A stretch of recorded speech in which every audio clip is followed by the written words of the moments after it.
افغانستان ته د تاجکستاني پلاوي تازه ناڅاپي سفر. نوموړي هیواد له افغان واکمنۍ سره د اړیکو د پراختیا لپاره خپل لوړپوړی پلاوی کابل ته استولی. بلخوا افغان واکمنۍ له ایران سره د سوداګرۍ د پراخېدو خبر ورکړی.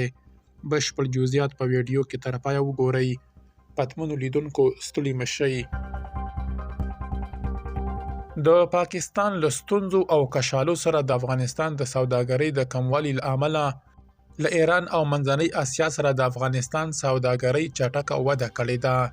د راپور پر بنسټ یوازې له ایران سره د افغانستان دوه اړخیزه سوداګري په تیرو 6 میاشتو کې 1.6 میلیارد امریکایي ډالرو ته رسیدلې ده.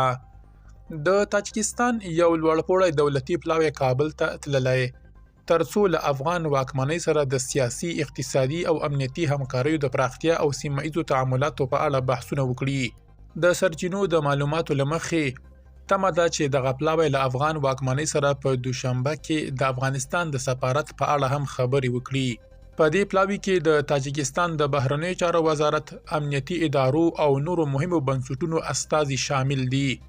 باختر رسنۍ د خپلو سرچینو پر بنسټ لیکلي چې د پلاوي د سفر موخه د دواړو هیوادونو ترمنځ اړیکې پراخول، ګډې پروژې پیاوړې کول او سیمه ایز تعاملات پیاوړي کول دي.